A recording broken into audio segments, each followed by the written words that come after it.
Details of কলম খুঁটা আছে এখানে আসো সেন্টার থেকে এই সেন্টার। তো guys welcome to my second channel building work point 7।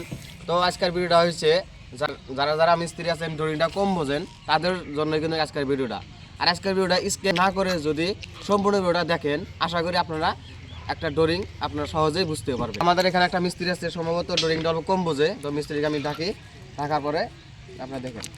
আর এই ড্রয়িংটার প্রথম যেটা আগে ড্রয়িং দেয় ওই ড্রয়িংটা একটা প্রজেক্টের, এটা হচ্ছে আমাদের মেন একটা প্রজেক্ট। ভালো করে দেখাও,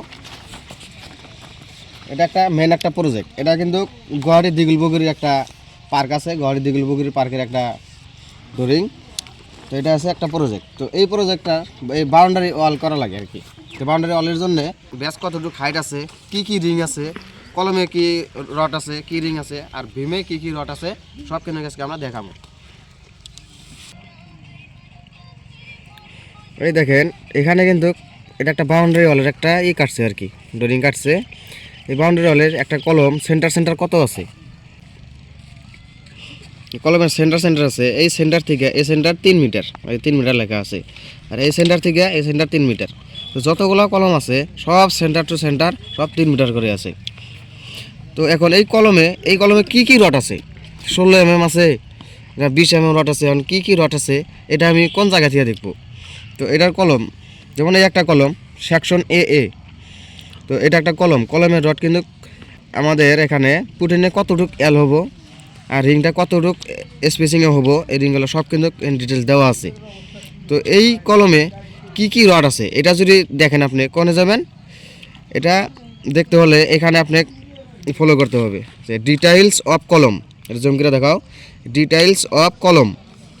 তাহলে এই কলম ডিটেইলস, এটা কিন্তু বিল্ডিংয়ের না, এটা একটা বাউন্ডারি ড্রয়িং। এখানে লেখা আছে ডিটেইলস অফ কলম। এই কলমে কি আছে এই এখানে দেখেন, এখানে লেখা আছে যে 4/16 4/16 মানে 4/16 লোহা আছে, 4/16 mm লোহা আছে।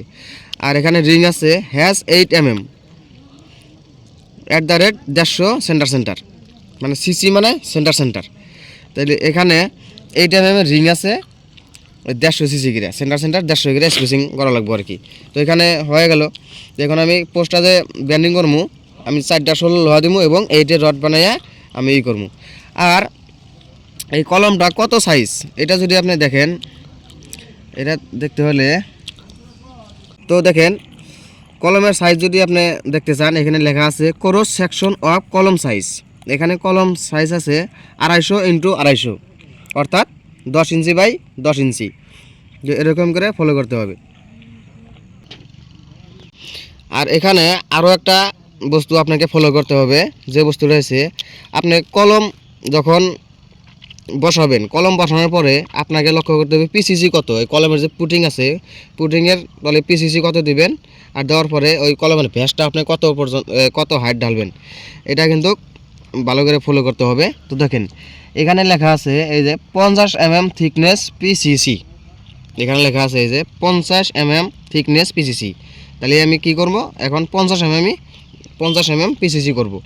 50 mm পিসিসি করার পরে এখানে আছে আমি জালি যে দেবো, জালির হাইটটা হবো আমার 250। এখানে জুম করে দেখাও, এখানে 250 mm। তো জালির হাইট দেবো পিসিসির থেকে 250।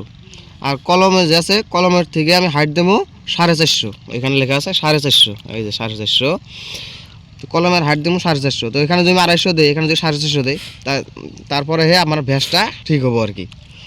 তো আরেকটা বস্তু আছে টাইবিম। আর টাইবিমের কি রিং থাকে টাইবিমে আর কি রড থাকে, ওইটা আমি নেক্সট ভিডিও দিয়ে দেবো, আপনারা দেখবেন ওই ভিডিওটা। ধন্যবাদ।